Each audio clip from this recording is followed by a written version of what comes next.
A'udzubillahi minasyaitonirrajim. Bismillahirrahmanirrahim. Assalamualaikum warahmatullahi taala wabarakatuh. Alhamdulillahi rabbil alamin wassalatu wassalamu ala al-habibil mustafa sayyidina wa maulana Muhammadinil karim wa ala alihi wa itratihi wa ashabihi ajma'in. Ashhadu an la ilaha illallah wahdahu la syarikalah wa ashhadu anna habibana wa sayyidana wa maulana Muhammadan abduhu wa rasuluh وصفيه من خلقه وحبيبه أدى الأمانة وبلغ الرسالة ونصح الأمة وكشف الله به الغمة اللهم صل وسلم وزد وبارك على حبيبنا وسيدنا ومولانا محمد وعلى آل سيدنا محمد. Amma ba'd. Alhamdulillah, kita mengucapkan terima kasih kepada Allah Subhanahu Wa Taala. Kita direzekikan lagi dapat bertemu pada petang yang berbahagia ini untuk kita menyambung pembacaan kitab Qurratul Ain yang merupakan kitab yang menghuraikan matan warakat karangan Imamil Haramain. Semoga Allah Subhanahu Wa Taala memberikan kepada kita kemudahan dalam memahami kitab ini dan semoga Allah terus-menerus memberikan kepada kita kebaikan untuk kita mengenali dan mendalami selok-belok berkenaan dengan hukum hakam syarak, menerusi bagaimana cara para fuqaha kita satu ketika dahulu mereka mengambil hukum hakam daripada ayat-ayat Al-Quranul Karim, daripada hadis baginda Nabi alaihi salatu wassalam. Maka ianya adalah merupakan satu pengenalan dan juga satu pengalaman yang sangat bermakna supaya kita tahu betapa para ulama kita sekalipun mereka berbeza pendapat dari segi hukum dan hakam, dari segi hukum hakam fiqah, namun kesemua mereka bukan menggunakan hawa nafsu, sebaliknya berpandukan dengan kaedah usulul fiqhi, kaedah ilmu yang sangat jelas, yang sangat kukuh, dan ini menunjukkan bahawa semua pandangan-pandangan fiqh yang dikeluarkan oleh para ulama mujtahid bukanlah tidak memiliki dalil, sebaliknya mereka memiliki dalil yang kuat walaupun masing-masing berbeza cara untuk mendapati ataupun memahami dalil-dalil syarak. Para hadirin yang dirahmati Allah Subhanahu Wa Taala, alhamdulillah dalam pertemuan yang lepas kita telah pun selesai membicarakan berkenaan dengan wala taqtadi sighatul amri al-fawr yuridu wala tarahi. Saya pun dah terlupa dah. Minggu lepas kita baca atau tidak pasal ni? Rasanya kita dah baca Rasanya kita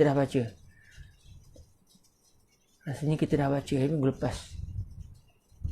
Okey, jadi kita dah pun membicarakan berkenaan dengan al-amru, adakah menunjukkan orang yang disuruh untuk melakukan satu perbuatan, adakah dia kena segera melakukan perbuatan tersebut atau tidak.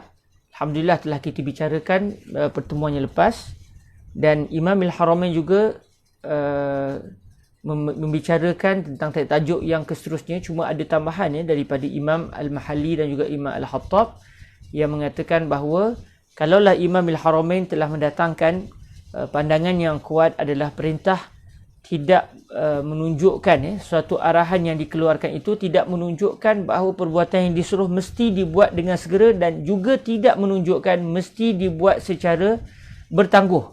Bermaksud perintah itu apabila datang satu perintah, arahan itu hanya menunjukkan bahawa perbuatan yang disuruh mesti dibuat. Namun adakah kena buat sekarang atau kena buat akan datang, sekiranya arahan itu bersifat kosong, tidak dinyatakan di dalam arahan tersebut waktu bila kena buat perbuatan tersebut, maka pandangan yang kuat mengatakan perintah tidak menunjukkan perintah yang kosong, al-amrul mutlaq, perintah yang kosong dia tidak menunjukkan kena buat segera atau kena buat secara bertangguh, secara lewat. Dan dalam pertemuan yang lepas juga kalau tak silap, kita telah pun meneliti apa yang disebutkan oleh Al-Imam Al-Mahalli yang dihuraikan juga oleh Al-Imam Al-Khattab yang berbunyi wa qila taqtadil fawr wa kullu man qala bi annaha taqtadi takrar qala innaha taqtadil fawr. Pandangan kedua yang didatangkan sebagai tambahan daripada Al-Imam Al-Mahalli dan juga Al-Imam Al-Khattab Al-Maliki. Pandangan kedua pula mengatakan suatu perintah itu apabila bersifat kosong, tidak ada disebut waktu bila kena buat perbuatan yang disuruh. Pandangan kedua memahaminya suatu arahan untuk melakukan satu perbuatan yang disuruh itu mesti dibuat dengan segera. Kemudian tambahan yang seterusnya disebut adalah semua para ulama yang berpandangan sebelum ini bahawa sesuatu perintah itu menunjukkan perbuatan yang disuruh mesti dibuat berulang kali, yang telah kita bincangkan sebelum ini, iaitu halil amru yadullu ala tikrari amla, adakah suatu arahan yang dikeluarkan itu menunjukkan perbuatan yang disuruh mesti dibuat secara berulang kali atau cukup dengan sekali atau macam mana. Maka dalam perbahasan yang lepas kita telah mendapati antara pandangan yang disebut oleh para ulama dalam isu itu adalah ada ulama yang berpandangan sesuatu arahan itu menunjukkan bahawa perbuatan yang disuruh mesti dibuat berulang kali, sehinggalah datang dalil yang mengatakan kena berhenti. Selagi tidak ada dalil yang mengatakan kena berhenti, maka perbuatan itu mesti dibuat berulang kali. Jadi mereka yang berpandangan dengan pandangan ini, walaupun pandangan ini pandangan yang lemah, namun bagi yang berpandangan bahawa perintah menunjukkan bahawa perbuatan yang disuruh hendaklah dibuat berulang kali, maka dalam tajuk adakah perintah mesti dibuat segera atau tidak, mereka akan mengatakan perintah mesti dibuat dengan segera. Kerana sesuatu arahan itu apabila bagi mereka, apabila satu arahan itu mesti dibuat berulang kali, maka berulang kali itu maksudnya bermula daripada arahan dikeluarkan dan terus menerus sampai bila-bila. Jadi ini menunjukkan bahawa berulang itu mesti bermula selepas arahan selesai dikeluarkan. Maka ini secara langsung menunjukkan perbuatan yang disuruh hendaklah dibuat dengan segera, dan mereka juga mengatakan kena dibuat secara berulang kali. Alhamdulillah, ini perbahasan yang telah kita bincangkan dalam pertemuan lepas. Hari ini insya-Allah subhanahu wa taala kita akan masuk kepada satu perbahasan baru. Yang perbahasan ini biasa kita dengar, iaitu kaedah yang berbunyi ma la yatimul wajibu illa bihi fahuwa wajibun. Sesuatu perbuatan wajib, kalau dia tidak sempurna melainkan mesti dibuat satu perbuatan lain, maka perbuatan yang lain itu juga adalah wajib. Ataupun sebahagian kitab disebut sebagai muqaddimatul wajib. Maka sekarang kita akan masuk kepada perbahasan ini insya-Allah subhanahu wa ta'ala. Bismillahirrahmanirrahim. Alhamdulillah wassalatu wassalamu ala al-habibil mustafa sayyidina wa maulana Muhammadir Rasulillah wa ala alihi wa itratihi wa ashabihi wa man walah, amma ba'du. Qala al-Syaikh Imam al-Haramain al-Juwaini Abul Ma'ali Abdul Malik ibn Abi Muhammad Abdullah bin Yusuf al-ma'ruf ladan nas bi Imam al-Haramain al-Juwaini, qala fi matnihi wa kadzalika al-Imam al-Jalal al-Mahalli fi syarhihi wa kadzalika al-Imam al-Khattab al-Maliki fi qurrati 'ainihi, فالكل قالوا والأمر بإيجاد الفعل أمر به وبما لا يتم ذلك الفعل إلا به كالأمر بالصلاة فإنه أمر بالطهارة المؤدية إليها فإن الصلاة لا تصح إلا بالطهارة. Ini gabungan semula yang matan termasuk dengan syarah Imam Al-Mahalli campur dengan tambahan daripada Imam Al-Khattab Al-Maliki. InsyaAllah lah saya sambil baca ni, saya murajaah dengan, saya meneliti beberapa manuskrip bagi kitab Qurratul Ain. Nanti satu hari nanti kalau Allah rezekikan, mungkin kita boleh hasilkan satu buku yang pembaca dapat tahu mana satu kalam Imam Al-Mahalli, mana satu tambahan daripada Imam Al-Khattab, mana satu matan, insyaAllah. Cuma setakat ni buku yang ada tu, itu je lah yang kita baca. Baik, ucapan Imam Al-Haramain mana satu yang dipanggil matan luar qad. Matannya berbunyi wal amru bi ijadil fi'li amrun bihi wa bima la yatimmul fi'lu illa bihi kal amri bis salati amrun bit taharatil muaddiyati ilaiha. Itu matannya iaitu karangannya Imam Al-Haramain, yang bermaksud perintah untuk mewujudkan satu perbuatan, perintah untuk mewujudkan sesuatu perbuatan perintah yang sama juga adalah perintah untuk perbuatan itu dilakukan. Dan dalam masa yang sama, dia juga adalah perintah untuk dilakukan juga sebarang perbuatan yang disebut itu, perbuatan yang mula-mula itu tidak akan sempurna melainkan dengan perbuatan yang kedua. Okey, apa benda ni tak faham Contoh, apa benda ni tak faham? Contohnya kata Imam Al-Haramain Al-Juwaini, kal amri bis salati amrun bit taharatil muaddiyati ilaiha. Contohnya perintah untuk melakukan salat. Allah Ta'ala sebut dalam Al-Quranul Karim, wa aqimus salata wa atuz zakah. Okey, kita ambil bab salat tadi. Allah Ta'ala berfirman, wa aqimus salata wa aqimus salah. Dalam bahasa Arab, aqimu itu adalah fi'lu amrin. Perbuatan ataupun perbuatan yang menunjukkan ia adalah arahan. Yang bermaksud, kalian semua hendaklah mendirikan solat. Dirikanlah akan solat. Ini perintah. Maka perintah akan menunjukkan perbuatan yang disuruh mesti dibuat. Kalau tak ada sebarang dalil, tak ada sebarang bukti luar, maka kita akan mengatakan perbuatan yang disuruh adalah wajib. Jadi Allah Ta'ala berfirman, wa aqimus salata. Maka ini menunjukkan bahawa salat adalah wajib dilakukan. Salat adalah wajib dilakukan. Dalam masa yang sama, dalil-dalil lain menunjukkan bahawa sembahyang tidak akan diterima oleh Allah Subhanahu Wa Taala melainkan hendaklah didahului dengan wudu. Maksudnya orang yang salat, kalau dia tidak berwudu, dia tidak boleh salat. Kalau dia sembahyang pun tidak diiktibar sebagai sembahyang. Salatnya tidak akan sah. Makanya dengan dalil-dalil yang lain, contohnya Allah Ta'ala berfirman, ya ayyuhallazina amanu idza qumtum ilas salati faghsilu wujuhakum wa aydiyakum ilal marafiqi wamsahu bi ru'usikum wa arjulakum ilal ka'bain. Jadi ayat ini menunjukkan bahawa wudu adalah wajib. Allah Ta'ala berfirman, wahai orang yang beriman, apabila kamu mahu melakukan salat, maka hendaklah kamu membasuh wajah kamu dan membasuh kedua tangan kamu sampai ke siku. Hendaklah kamu menyapu kepala kamu dan hendaklah kamu membasuh kedua belah kaki kamu sampai ke buku lali. Jadi ayat ini menunjukkan bahawa wudu adalah wajib. Ayat ini adalah dalil bahawa wudu adalah wajib. Cumanya, perbahasan kita sekarang bukan pada ayat yang mengatakan wudu adalah wajib. Perbahasan kita adalah, adakah perintah yang mewajibkan solat, ia juga adalah perintah untuk menyatakan kamu juga wajib berwudu. Okey. Jadi, ada tiga perkara yang kita kena jelas. Pertama, ayat wa aqimus salah itu memang dalil ataupun itu adalah perintah yang mewajibkan solat. Wa aqimus salata, kamu semua hendaklah menunaikan sembahyang, iaitu wajib melakukan solat. Jadi dalil ini memang jelas dia adalah dalil yang mewajibkan sembahyang.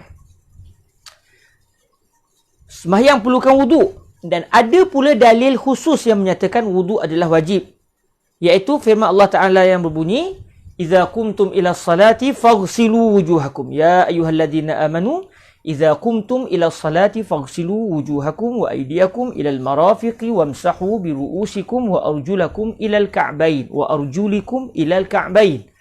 Jadi ayat ini yang kedua ini memang jelas-jelas mengatakan wudu adalah wajib bagi orang yang ingin salat tetapi dia berhadas. Okey, jelas. Ayat pertama dengan ayat kedua jelas. Soalan kita, okey, tajuk kita sekarang ni bukan nak bicara tentang ayat pertama yang menunjukkan kewajipan sembahyang, bukan juga membicarakan tentang ayat kedua yang mewajibkan wudu. Perbahasan kita, adakah ayat yang pertama yang mewajibkan sembahyang, yang berbunyi wa aqimus salah, adakah ayat ini juga menunjukkan wudu adalah wajib? Soalan. Adakah firman Allah Ta'ala yang berbunyi wa aqimus salah, selain daripada dia merupakan dalil yang mewajibkan sembahyang, adakah ayat ini juga menunjukkan bahawa wudu adalah wajib? Okey, jadi ini perbahasannya.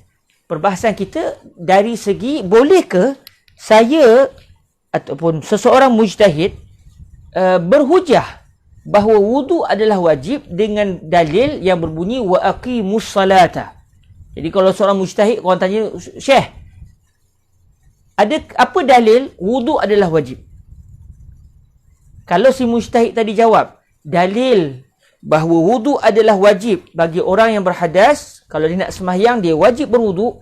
Dalil kewajipan wudu adalah firman Allah Subhanahu Wa Taala yang berbunyi wa aqimus salah. Dalilnya adalah Allah Taala berfirman, kamu semua hendaklah mendirikan sembahyang. Jadi betul tak cara mujtahid tadi? Betul tak seseorang faqih kalau dia berdalilkan ayat yang mewajibkan salat, dia menjadikan dalil ini sebagai dalil pula untuk mewajibkan wudu. Sedangkan dalam ayat ni tak dinyatakan kewajipan wudu. Kewajipan wudu disebut oleh ayat lain.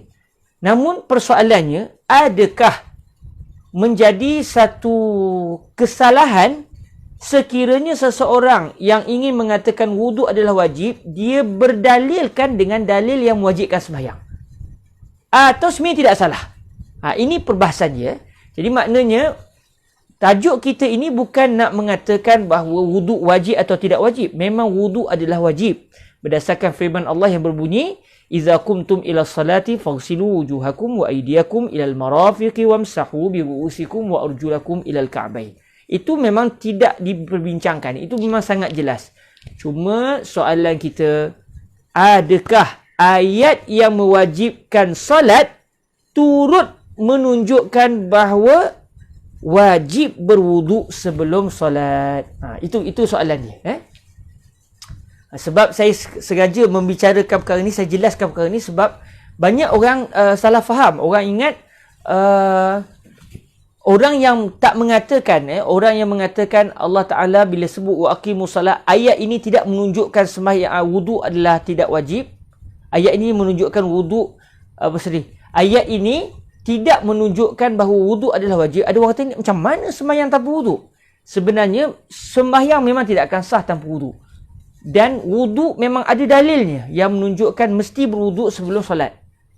Cuma persoalannya adalah, adakah ayat yang mewajibkan sembahyang dalam masa yang sama sembahyang tak akan sah tanpa wudu? Ayat yang mewajibkan sembahyang, adakah ia juga boleh dijadikan dalil untuk mewajibkan wudu? Walaupun wudu ada dalil yang lain.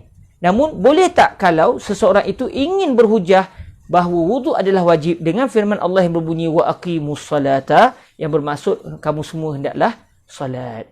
Jadi dalam perbahasan ini, Imam Al-Haramain Al-Juwaini rahimahullahu subhanahu wa ta'ala menyatakan bahawa perintah yang mewajibkan suatu perbuatan, perintah itu juga turut mewajibkan segala benda, segala apa perbuatan yang diperlukan oleh perbuatan yang disebut dalam ayat secara jelas. Jadi dalam contoh kita tadi, bila Allah sebut wa aqimus salata, hendaklah kamu mendirikan salat, maka berdasarkan pandangan yang kuat, ayat ini juga walaupun secara kita tengok secara lafaznya tak cerita pasal wudu, hanya cerita pasal sembahyang.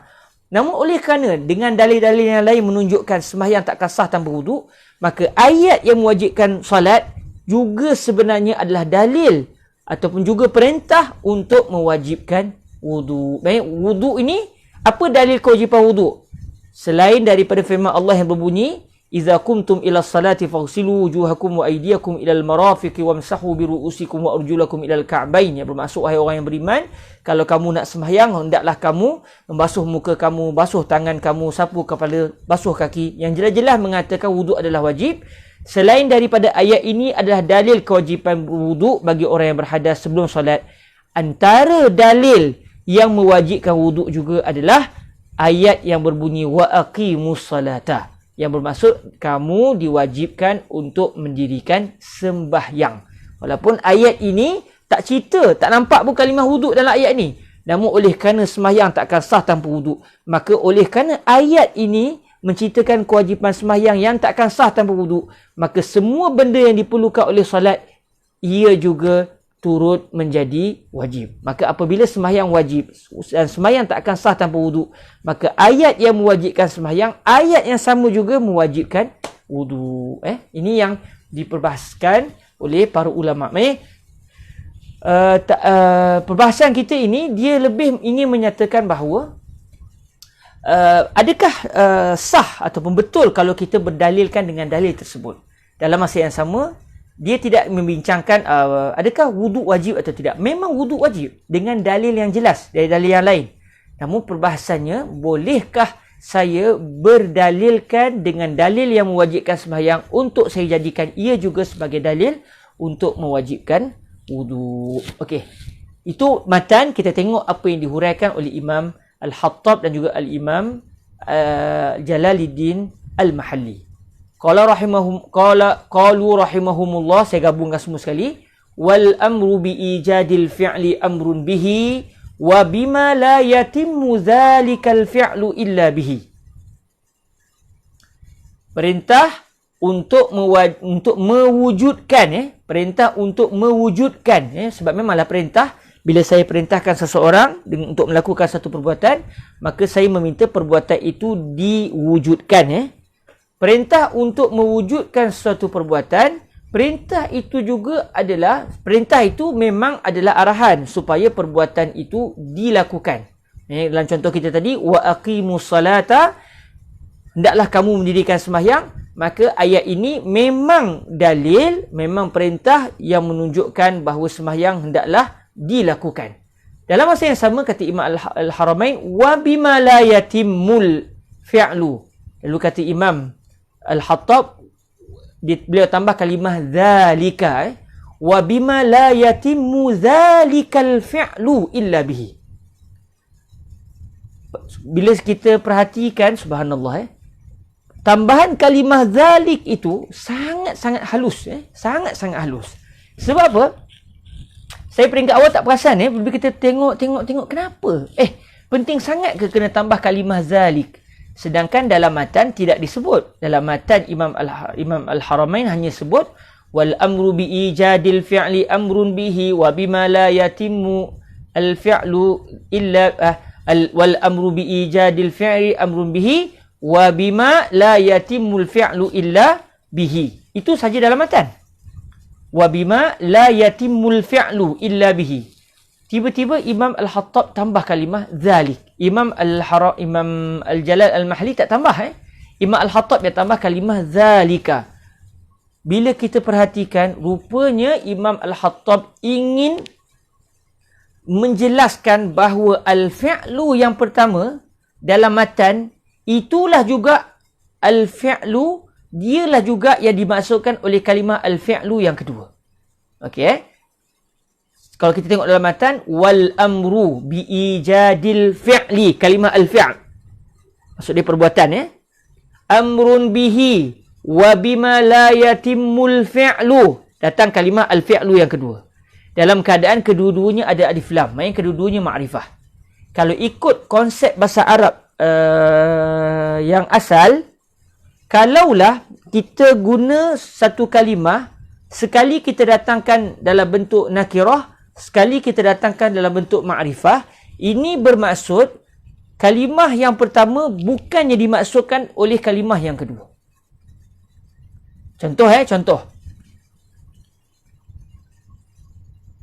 Saya kata, hadzal rajul ana uhibbuhu.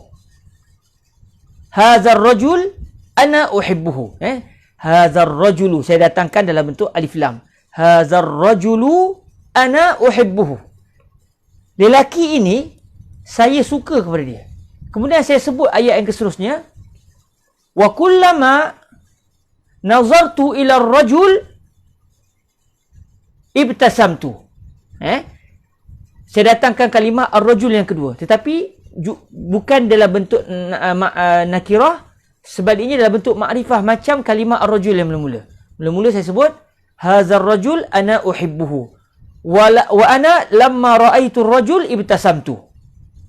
Jadi ada dua kalimah ar-rajul dan kedua-duanya dalam bentuk ma'rifah. Dalam contoh di sini, iaitu kedua-duanya saya datangkan dalam bentuk alif lam. Jadi berdasarkan kaedah bahasa Arab secara asalnya, apabila ada pengulangan kalimah dan kedua-duanya dalam bentuk ma'rifah. Maksud dia ada alif lam ataupun petanda-petanda ma'rifah yang lain. Paling mudahnya kita kata ada alif lam lah. Walaupun ada juga satu kalimah boleh jadi ma'rifah tanpa alif lam. Contohnya isim isyarat, contohnya isim alam. Itu diberbahasakan dalam ilmu bahasa Arab. Jadi, kalau ada pengulangan dua kalimah dan kedua-duanya didatangkan dalam bentuk ma'rifah, ini menunjukkan kalimah yang pertama bukan hakikat ataupun bukan sebenarnya zat kalimah yang kedua. Maknanya kalau ikut ayat asal saya, ana uhibbu hadzal rajul ana uhibbu. Lelaki ni saya pun tunjuk kepada satu orang. Saya tunjuk kepada sahabat saya, katakan Ustaz Ammar. Saya tunjukkan tangan saya kepada Ustaz Ammar, saya kata hadzal rajul ana uhibbu. Lelaki ini saya suka dia. Kemudian bila saya sebut ayat yang seterusnya, wa kullama ra'aitu ila ar-rajul kullama ra'aitu ar-rajul ibtasamtu. Setiap kali saya tengok lelaki tersebut, saya tengok lelaki ini, saya akan tersenyum. Oleh kerana kedua-dua kalimah ar-rajul saya datangkan dalam bentuk makrifah, maksud dia apa? Ada dua orang lelaki. Lelaki yang mula-mula iaitu Ustaz Ammar, saya sayang dia. Lelaki yang kedua pula bukan Ustaz Ammar, orang lain tapi saya tak sebut siapa dia. Lelaki yang kedua pula, saya boleh tengok dia, saya akan suka dengan dia. Mungkin dia kelakar. Bila orang dengar ayat tu, ada dua orang lelaki. Lelaki yang pertama, lelaki yang saya tunjukkan itu Ustaz Ammar, saya kata saya suka dia. Lelaki yang kedua pula, saya tak sebut siapa nama dia, tapi ada lelaki yang kedua ni, kalau saya tengok dia, saya akan gelak. Jadi maknanya dua orang yang berbeza. Berbeza pula kalau saya mendatangkan mula-mula dalam bentuk nakirah. Yang kedua saya datangkan dalam bentuk ma'rifah. Maka kalau saya datangkan kalimah yang mula-mula dalam bentuk nakirah, mudah sikit kita kata tanpa alif lam, kemudian kalimah yang sama saya ulang dan saya datangkan alif lam, maka ini menunjukkan sebenarnya bukan ada dua, sebaliknya hanya satu saja. Contoh, saya kata ana uhibbu rajulan. Ana uhibbu rajulan. Wa kullama ra'aitu ar-rajul ana ibtasamt. Ana uhibbu rajulan. Saya ada suka dengan satu orang lelaki. Maksudnya saya gembira dengan satu orang lelaki ni. Setiap kali saya tengok lelaki yang kedua tu, lelaki itu, lelaki yang sama. Maksudnya bukan ada dua orang lelaki tapi ada satu orang lelaki saja. Lelaki itulah yang saya suka dan lelaki itulah setiap kali saya tengok saya akan tersenyum. Jadi tambahan alif lam pada kalimah yang kedua, sedangkan kalimah itu pada peringkat awalnya saya tidak datangkan alif lam, menunjukkan kalimah itu merujuk kepada individu yang sama. Jadi itu dia punya kepentingan alif lam sebagai contoh. Bahasa Arab ni dia adalah bahasa yang sangat unik dan dia adalah bahasa yang sangat teliti. Okey, kita dah faham tentang isu tadi, kita balik kepada matan. Kalau kita tengok dalam matan, berlaku pengulangan bagi kalimah fi'l. Wal amru bi ijadil fi'li amrun bihi wa bima la yatimmul fi'lu illa bihi. Kalau kita tengok dalam Allahumma salli ala Rasulillah, kalau kita tengok dalam matan ini diulang kalimah al-fi'lu sebanyak 2 kali dan kedua-duanya pula didatangkan secara ma'rifah. Kedua-duanya ada alif lam. Yang mula-mula pun ada alif lam, yang kedua pun ada alif lam. Jadi kalau ikut kaedah asal bahasa Arab, al-fi'lu yang pertama, perbuatan yang pertama bukan perbuatan yang kedua. Maknanya dia akan memberi makna yang tidak diinginkan oleh Imamul Haramain. Dia akan jadi makna begini. Sesuatu perintah untuk mewujudkan suatu perbuatan itu adalah arahan untuk perbuatan tersebut dilakukan. Dalam masa yang sama, perintah tersebut juga akan menjadi arahan kepada ada perbuatan lain, yang perbuatan yang lain tu ada pula perbuatan yang lain yang diperlukan oleh perbuatan yang kedua. Dia akan jadi lari terus makna. Maknanya seakan-akan ada dua perbuatan yang berbeza. Apabila saya suruh solat contoh, maka ini menunjukkan sembahyang wajib. Tapi dalam masa sama ada satu lagi perbuatan, ikutlah bermain ke, berjalan ke. Berjalan ni dia perlukan satu perbuatan yang lain, maka perbuatan yang diperlukan oleh berjalan juga turut menjadi wajib dengan arahan yang mula-mula. maknanya dia berubah makna terus dan dia salah sama sekali. Sedangkan yang kita nak bincangkan bukan ada dua perbuatan yang berbeza. Yang kita nak bincangkan adalah perbuatan yang sama, cuma perbuatan yang satu ni arahan untuk wajibkan sembahyang. Sembahyang pula perlukan satu benda lain.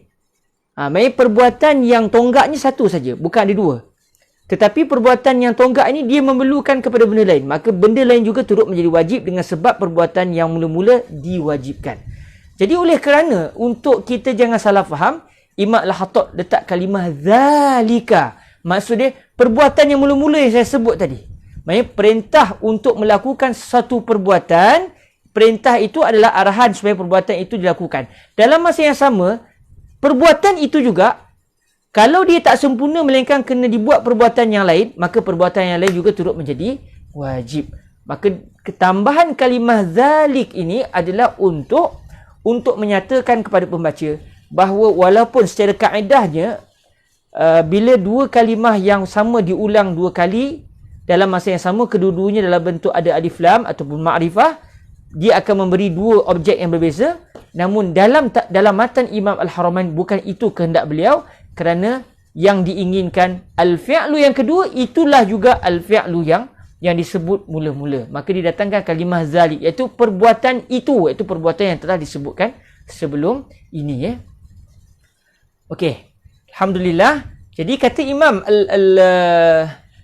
Al-Khattab Al-Maliki yang ataupun begitu juga dengan kalangan Imam Al-Haramain serta Imam Al-Jalal Al-Mahalli, la wa bima la yatimmu zalikal fi'lu illa bihi. Perintah untuk melakukan satu perbuatan, contohnya solat. Perintah itu memang jelas-jelas adalah arahan supaya solat dilakukan. Tapi dalam masa yang sama, perintah itu juga adalah wa bima wa huwa aidan amrun bima. Itu dia punya takdir dia. Amrun bima la yatimmu zalikal fi'lu illa bihi. Perintah yang mula-mula itu jugalah sebenarnya turut merupakan perintah untuk dilakukan segala apa yang perbuatan yang telah disebutkan dengan jelas dalam perintah tak akan sempurna melainkan dengan perbuatan-perbuatan yang lain. Okey, contohnya kata Imam Al-Haramain, kal amri bis salati. Contohnya seperti arahan supaya dilakukan salat. Allah Ta'ala sebut wa aqimus salata. Itu jelas-jelas arahan supaya sembahyang dilaksanakan. Kata Imam Al-Khattab, fa innahu, maksud dia fa inna hadzal amr bis salati, perintah yang mewajibkan sembahyang itu ia juga sebenarnya adalah perintah bit taharah, perintah untuk dilakukan at-taharah, kebersihan, iaitu segala benda yang diperlukan oleh solat dari sudut kesucian. Maksudnya kalau dia berhadas besar, dia kena mandi junub dulu. Kalau dia berhadas kecil, dia kena berwuduk terlebih dahulu. Kalau dia dah berwuduk dah, dalam masa sama dia tak ada hadas besar, dia suci daripada hadas, sama ada hadas besar atau hadas kecil. Tapi baju dia kotor, ada najis, maka dia kena bersihkan baju dia nak sembahyang itu daripada najis, kerana kesucian-kesucian ini diperlukan oleh solat. Tanpa kesucian, sembahyang tidak akan sah. Suci daripada najis dan juga suci daripada hadas besar dan juga hadas kecil. Jadi perintah untuk melakukan solat, ia juga sebenarnya adalah perintah untuk melakukan kesucian al-muaddiyati ilaiha, kesucian yang membawa kita kepada solat. Maksudnya dengan kesucian itu kita akan dibawa untuk pergi kepada sah solat. Tapi kalau tanpa kesucian, kita tak akan sampai kepada solat. Maknanya kesucian itu macam kereta yang nak bawa kita kepada penghujung yang kita inginkan. Destinasi kita adalah kita nak pergi kepada sah solat. Maka jalan kereta yang nak bawa kita kepada sah solat adalah kesucian. Tanpa kereta tak akan kita sampai kepada sah solat. Tanpa kesucian tak akan sampai kepada sah solat. Okey.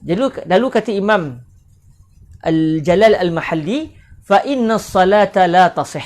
Sembahyang sesungguhnya tidak akan sah illa bit taharah.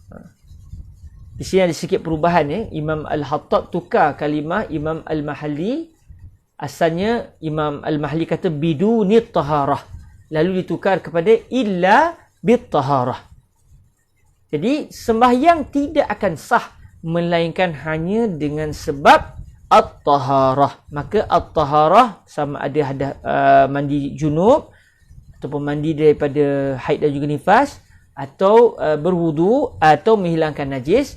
Ia adalah syarat bagi sah solat. Dia adalah syarat bagi sah solat. Tanpa syarat tak akan wujudlah solat. Tanpa syarat ini tidak akan wujudlah solat di sisi syarak. Jadi oleh kerana sembahyang memang tidak akan sah tanpa solat, maka dalil yang mewajibkan sembahyang, ia juga boleh menjadi dalil untuk mewajibkan wudu. Jadi inilah perbahasan yang dibincangkan. Maknanya tajuk kita ini, dia sebenarnya adalah tajuk yang ingin menyatakan bahawa dalil yang mewajibkan satu benda boleh juga dijadikan sebagai dalil untuk mewajibkan sebarang perbuatan yang diperlukan oleh perbuatan yang disuruh. Maknanya macam, sebab ada juga kita disuruh untuk melakukan sesuatu perintah, tapi dalam masa yang sama perintah itu memang memerlukan perbuatan lain. Cuma dalil lain tidak menunjukkan bahawa kita wajib melakukan perbuatan yang diperlukan oleh perbuatan yang asal. Contohnya macam zakat. Allah Ta'ala kata, wa'atuz zakah. Dan kamu semua wajib mengeluarkan zakat. Jadi, kalau ikut ke secara kita faham laju-laju tu, secara kasar-kasar, kita akan kata, oleh kerana zakat tidak akan sah, melainkan apabila duit kita sampai nisab, maka mala yatimul wajib illa bihi. Mungkin orang akan salah faham, orang kata, ini menunjukkan, ayat ini adalah dalil bahawa kita wajib untuk kumpul duit, simpan duit sampai duit kita berada pada kadar sekurang-kurang nisab. Sebab kalau tidak sampai nisab, maka tak kena zakat. Sedangkan Allah wajibkan kita bayar zakat. Maksudnya zakat memerlukan nisab, maka nisab adalah wajib. Mungkin orang akan faham gitu. Namun kita kata salah begitu. Kerana dalil yang mewajibkan zakat hanya akan menjadi juga dalil untuk mewajibkan simpan duit kalau memang ada dalil lain yang mewajibkan kita simpan duit. Namun tak ada dalil yang mewajibkan kita kena simpan duit. Kalau tak simpan duit berdosa, sebab kalau tak simpan duit tak kena zakat, sedangkan zakat adalah wajib. Okey? Oleh kerana tidak ada dalil setelah dirujuk daripada Al-Quran, daripada hadis dan juga dari dalil yang lain, kita tidak mendapati bahawa ada dalil yang mewajibkan seseorang untuk simpan duit, menabung. Maka oleh kerana tidak ada dalil yang mewajibkan seseorang mukallaf untuk simpan duit, untuk dia menabung, maka tidak boleh kita kata, bila Allah Ta'ala sebut wa'atuz zakata, Allah sebut wa'aqimus salata wa'atuz zakata. Okey, sembahyang kita dah tahu dah bahawa firman Allah yang berbunyi wa'aqimus salah juga mewajibkan wuduk. Siapa nak sembahyang, dia wajib berwuduk. Dengan dalil ini juga, dan juga dalil yang lain. Namun tak boleh kita berhujah sebagaimana sembahyang wajib sebelumnya berwuduk, maka dalil yang mewajibkan sembahyang juga adalah dalil yang mewajibkan wuduk.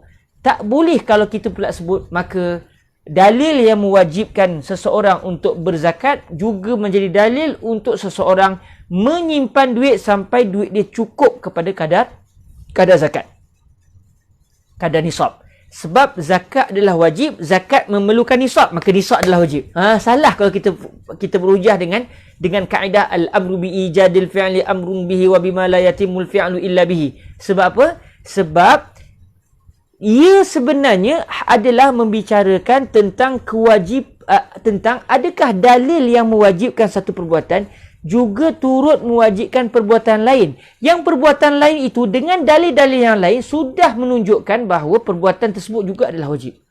Cuma nak tambah dalil, boleh tak? Begitu saja. Macam wuduk tadi. Wuduk dah ada dalil yang jelas-jelas mengatakan wuduk adalah wajib. Cuma okey, sebagai tambahan dalil, boleh tak saya nak berhujah juga? Selain daripada saya datangkan ayat kewajipan berwuduk yang berbunyi iza kuntum ila salah faghsilu wujuhakum, basuhlah wajah kamu Selain daripada saya nak berhujah dengan dalil itu, boleh tak saya nak berhujah juga bahawa wuduk adalah wajib dengan firman Allah Ta'ala, dengan berhujahkan firman Allah yang berbunyi wa aqimus salah, wajib kamu melakukan sembahyang. Boleh atau tidak? Kita kata boleh. Sebab apa? Sebab wuduk memang ada dalil yang mengatakan dia adalah wajib. Jadi sebagai tambahan dalil, silakan. Namun apabila dalam isu zakat, termasuk juga haji, termasuk juga haji, dalam isu zakat, dalam isu haji, walaupun ada ayat yang mewajibkan haji dan mewajibkan zakat, namun dalil-dalil lain menunjukkan bahawa seseorang mukallaf tidak diwajibkan kena simpan duit. Oleh kerana tidak ada dalil yang mewajibkan seseorang untuk simpan duit, dalam masa yang sama, haji dan zakat memerlukan duit yang cukup. Zakat perlukan sampai tahap nisab. Haji, perjalanan pergi balik, lepas tu nafkah keluarga yang tak pergi haji semua cukup, barulah orang tu wajib pergi haji. Oleh kerana tidak ada dalil yang mengatakan seseorang wajib untuk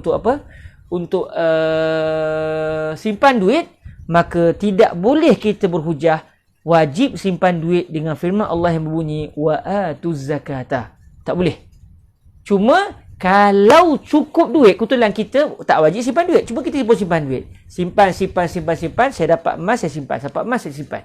Akhirnya sampai nisab. Bila sampai nisab, barulah ketika itu kita berhujah dengan firman yang berbunyi wa atuz zakata. Wajib kamu membayar zakat. Sebab apa? Sebab apabila sampai nisab, wajib berzakat. Tapi kalau tak sampai nisab, tak wajib zakat. Dia syarat begitu. Bila sampai nisab, bila dia bukan syarat dalam contoh ni, dia adalah rukun, dia jadi macam sebab, dia jadi sebab. Kalau ada nisab, maka adalah kewajipan zakat. Kalau tak ada nisab, maka tidak adalah kewajipan berzakat. Cukup duit, wajib tunaikan haji. Tak cukup duit, tak wajib tunaikan haji.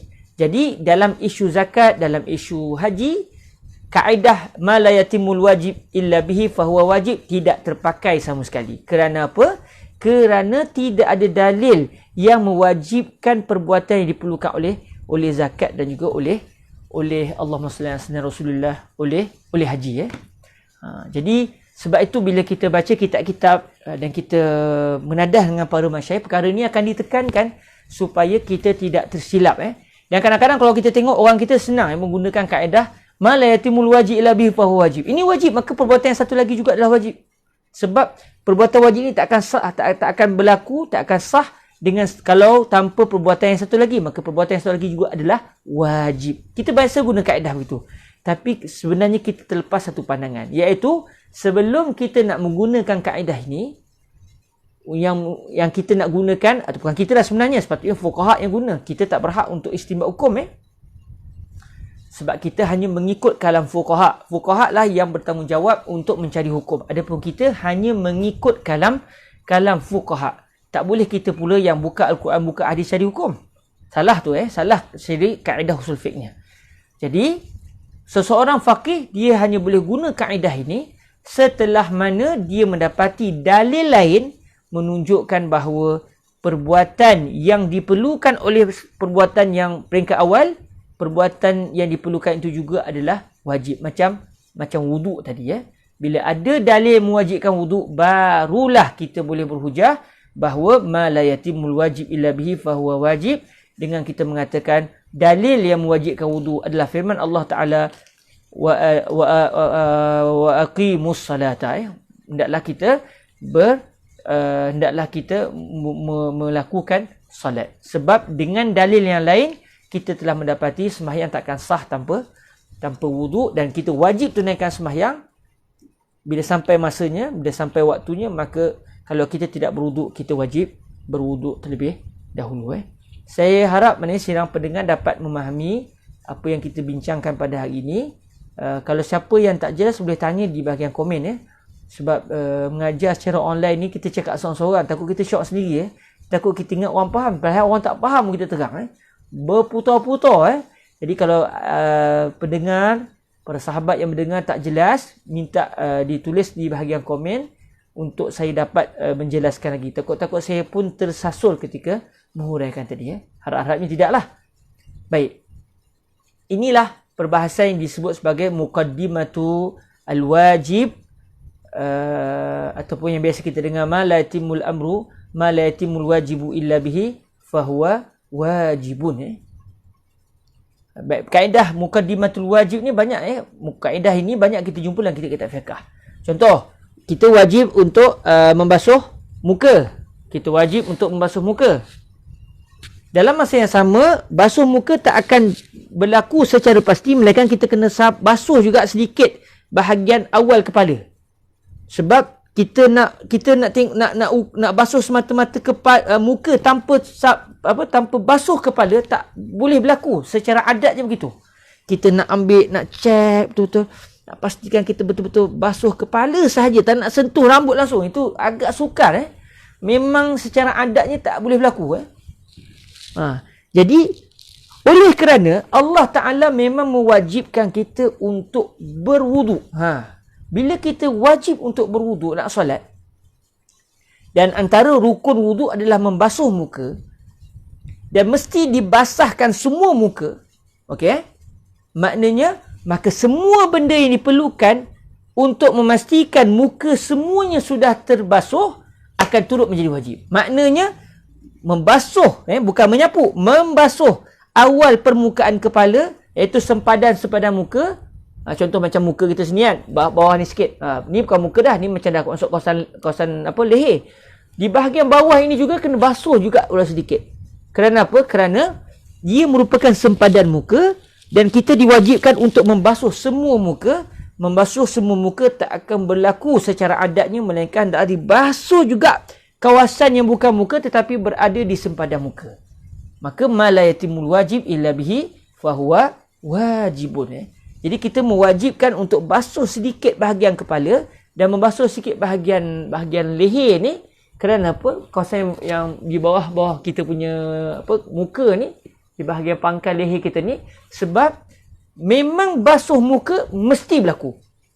Dia tak macam haji. Haji Allah Ta'ala mewajibkan haji, tapi Allah tidak mewajibkan kita walau apa keadaan sekalipun kau kena tunaikan haji. Tak, sebab dalil yang lain menunjukkan siapa tak mampu tak wajib pergi haji.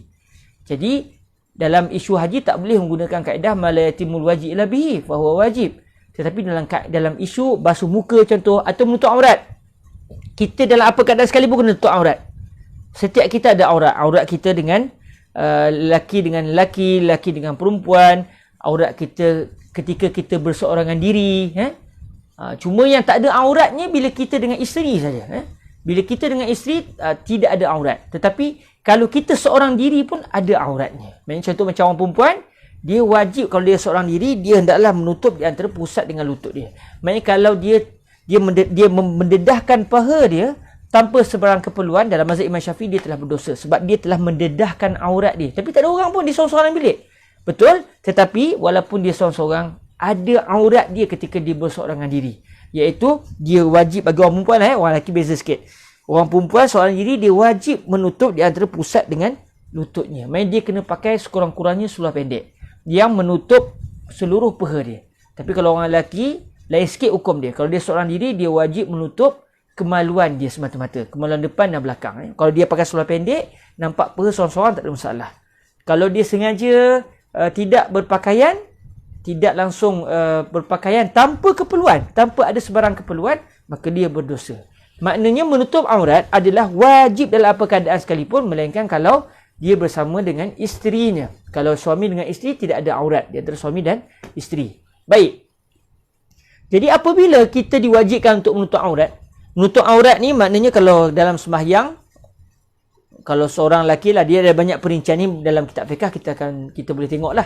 Saya ambil contoh yang mudah. Orang lelaki kalau dia sembahyang, aurat dia ketika sembahyang adalah pusat, wajib dia menutup kawasan yang berada di pusat dan juga lutut. Maknanya apa? Maknanya pusat itu sendiri tidak aurat, lutut itu sendiri tidak aurat. Yang auratnya apa? Di bawah pusat dan sebelum lutut. Maksudnya kawasan yang berada di bawah pusat sampai kepada kawasan sebelum lutut itu wajib. Itu adalah aurat. Adapun pusat itu sendiri dan juga lutut itu sendiri tidak aurat.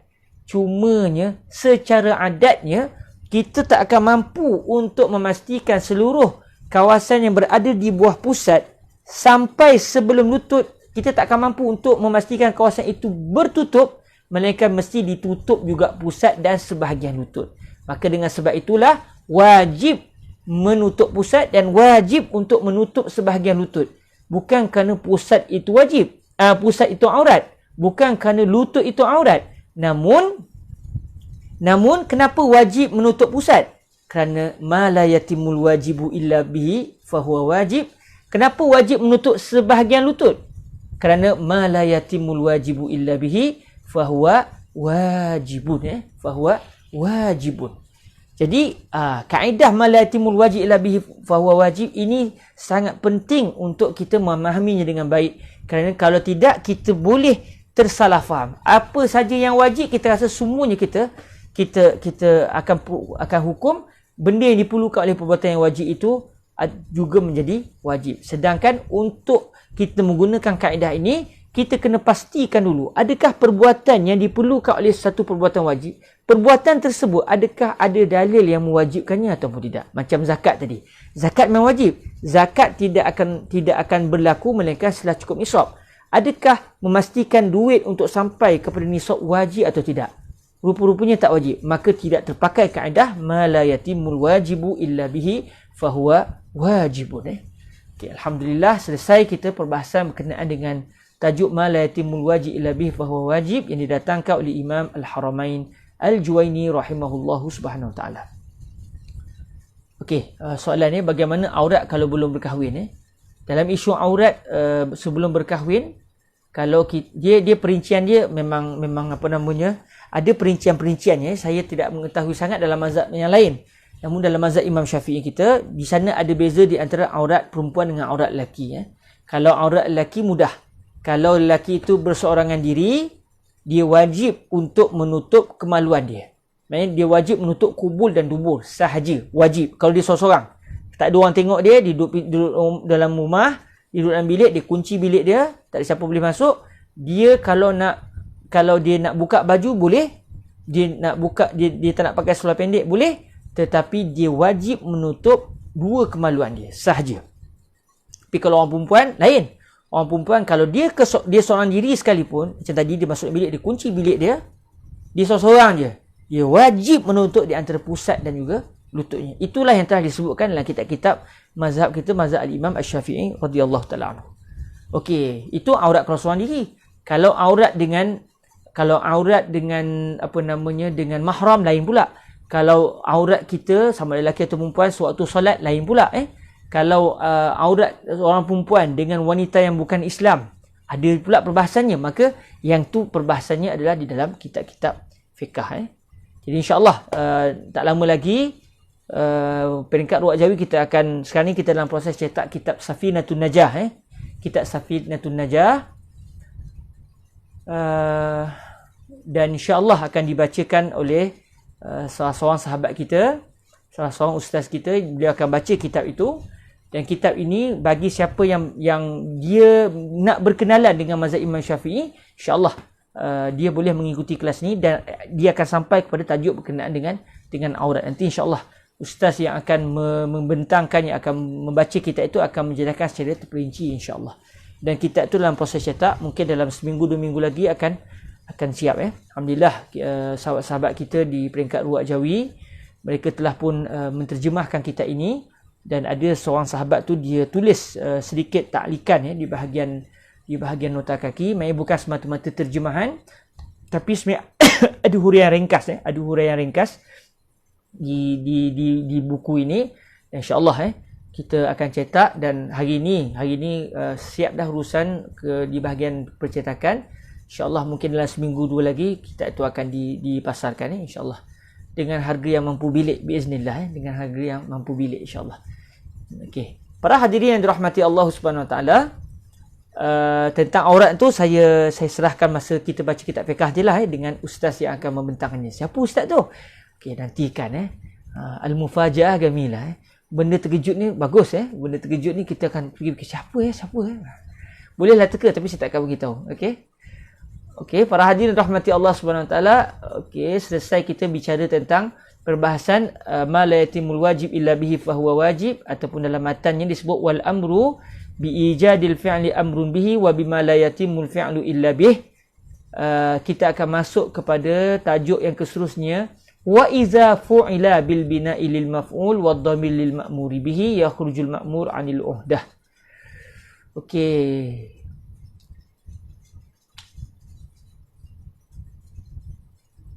Kebetulan tajuk kita ni panjang Kebetulan tajuk kita ni dia dalam tulisan kita nampak sikit, tapi saya terpaksa huraikan, nanti dia akan jadi, dia terpaksa kita agak berhati-hati sebab tajuk ini banyak, hatta para ulama kita ketika menulis pun ada yang tersilap faham tajuk ini sehingga disebut oleh Imam Al-Isnawi bahawa huraian fulan bin fulan di kalangan ulama dia sudah tersasar daripada yang sepatutnya.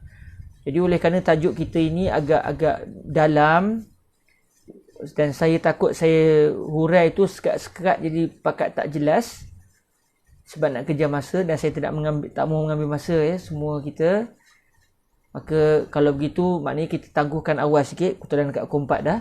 Kita tangguhkan majlis kita awal sikit hari ni, sebelum pukul 4 kita tangguh untuk kita dapat membaca perbahasan ini minggu depan secara panjang lebar dan secara tidak tergesa-gesa insya-Allah. Sebab kalau saya nak baca sekarang, mungkin kalau kita nak tunaikan hak tajuk ini, dia akan mengambil masa mungkin sekurang-kurangnya setengah jam lagi. Kalau saya baca sekerat, tak selesai sebab dia berkait dengan yang seterusnya. Jadi, nampak ke kita tangguhkan dulu kelas kita. InsyaAllah dalam pertemuan akan datang, saya akan masuk kepada tajuk wa iza fu'ila yakhrujul ma'muru 'anil uhdah. Okey, jazakumullahu khairan, itu saja daripada saya. Harap-harapnya tajuk kita hari ni agak berat sikit tapi sebenarnya kalau kira-kira tak berat juga, cuma mungkin sebab mungkin kali pertama kita dengar dan dia mengambil masa untuk faham. Jadi moga-moga bermanfaat dan moga-moga ianya akan menjadi sebab untuk kita dapat memahami kitab-kitab usul fiqh yang lebih tinggi daripada kitab ini. Kalau ikut guru kami Fadilatul Syekh Said bin Shaltut, beliau pesan dengan saya mula-mula baca kitab Waraqat, matan Waraqat. Jadi alhamdulillah kita dah baca kitab Waraqat. Kata beliau, selepas baca kitab Waraqat, kamu kena ajar sahabat-sahabat kamu kitab Qurratul Ain. Dan alhamdulillah kita sedang baca kitab Qurratul Ain. Kata beliau, selepas habis Qurratul Ain nanti mungkin dalam setahun lagi kita nak habis, kamu kena baca pula kitab Ghayatul Ma'mul, juga syarah kepada matan Waraqat. Namun kitab Ghayatul Ma'mul ni perbahasannya lagi dalam. Maknanya kita tak teruskan Ghayatul Ma'mul sebab kita nak ambil satu tangga, dapat langkah sikit, dapat faham sikit.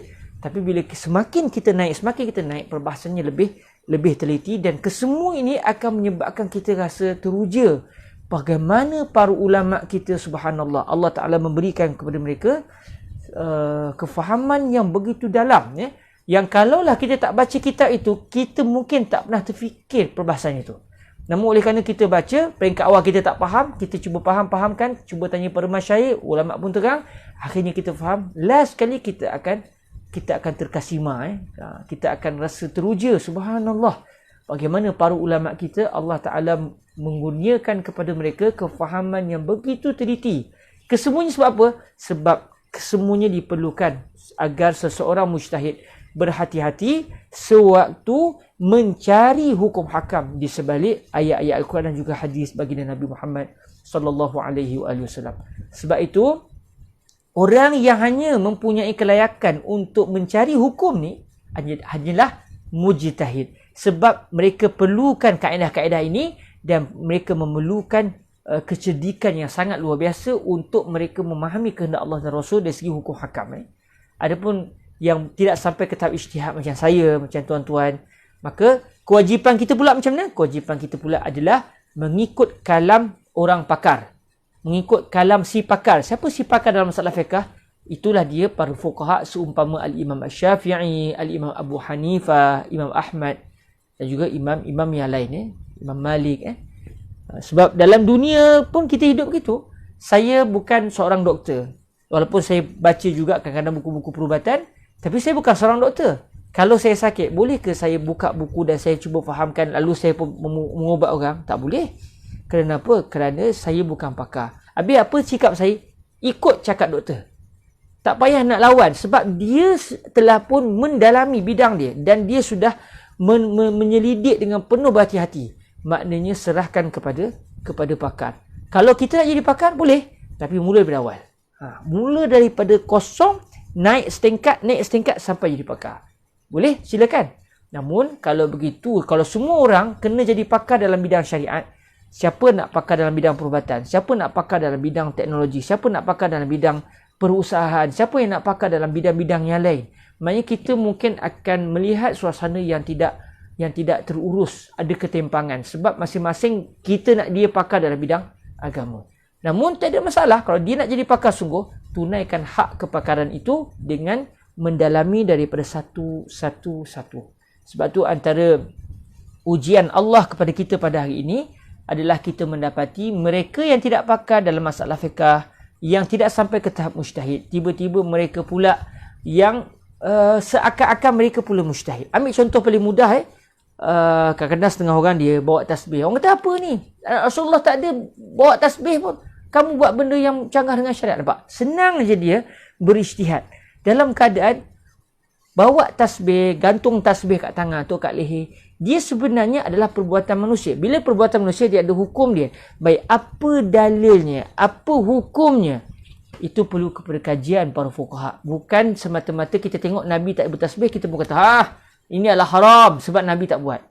Maknanya ketika itu kita sudah menganggap diri kita seorang pakar, seorang mujtahid, seorang faqih, sedangkan kita bukan faqih. Maknanya kita sudah berdosa kepada Allah. Sekalipun mungkin pandangan kita rupanya sudah dikaji oleh orang, bunyi betul. Walaupun mungkin betul, tapi peringkat awal kita dah berdosa. Sebab orang yang tidak pakar, mengapa dia pula yang merasakan dia pakar, lalu dia pula yang memandai-mandai mengeluarkan hukum hakam. Jadi insya-Allah moga-moga dengan kita mempelajari ilmu usul fiqh ini, kita akan menjadi seorang yang teliti, menjadi seorang yang sedar di mana tempat duduk kita, supaya kita tidak menzalimi para ulama pakar dalam bidang fiqh, iaitu para mujtahidun, insya-Allah subhanahu wa taala. Itu saja daripada saya, semoga bermanfaat. Saya ucapkan terima kasih kepada semua yang telah bersama. Semoga Allah Subhanahu Wa Taala memberikan kefahaman kepada kita dan memberikan kebaikan kepada kita, dan moga-moga ilmu akan menjadi nur, menjadi cahaya yang akan membentengi diri kita daripada jatuh ke lembah maksiat. Fal ilmu nurun wa nurullahi la yuhda li'asi. Kata Imam Asy-Syafi'i dalam syairnya yang sangat masyhur, syakautu ila waqi'an su'a hifzi fa arsyadani ila tarkil ma'asi wa akhbarani bi anna al-ilma nurun wa nurullahi la yuhda li'asi. Aku mengadu kepada guruku Waqi' betapa lemahnya hafalanku. Lalu guruku memintaku supaya meninggalkan maksiat. Kata guruku, sesungguhnya ilmu itu adalah cahaya. Cahaya Allah tidak akan diberikan kepada pelaku maksiat. Moga-moga ilmu yang kita pelajari ini akan menjadi nur, akan menjadi cahaya, akan menjadi pendinding yang membenteng diri kita daripada jatuh ke dalam kemurkaan Allah. Moga-moga ilmu ini akan menjaga kita sehingga kita mampu menjadi hamba Allah yang taat kepadanya. Allahumma amin. Terima kasih semua. Semoga diberkati Allah. Marilah sama-sama kita menangguhkan majlis kita dengan kita berselawat ke atas junjungan mulia kekasih Nabi, kekasih hati baginda Nabi alaihi salatu wassalam, baginda Rasulullah sallallahu alaihi wa alihi wasallam.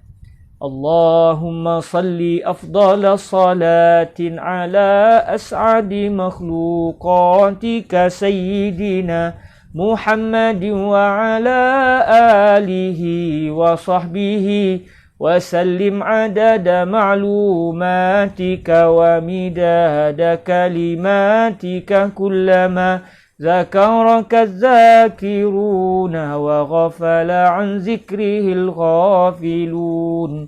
Allahumma salli afdala salatin ala as'adi makhluqatika sayyidina Muhammadin wa ala alihi wa sahbihi wa sallim adada ma'lumatika wa midada kalimatika kullama zakaraka zakiruna wa ghafala an zikrihil ghafilun. Allahumma salli afdala salatin ala as'adi makhluqatika sayyidina محمد وعلى آله وصحبه وسلم عدد معلوماتك ومداد كلماتك كلما ذكرك الذاكرون وغفل عن ذكره الغافلون سبحانك اللهم وبحمدك أشهد أن لا إله إلا أنت أستغفرك وأتوب إليك بسم الله الرحمن الرحيم والعصر إن الإنسان لفي خسر إلا الذين آمنوا وعملوا الصالحات وتواصوا بالحق وتواصوا بالصبر وجزاكم الله خيرا والسلام عليكم ورحمة الله وبركاته.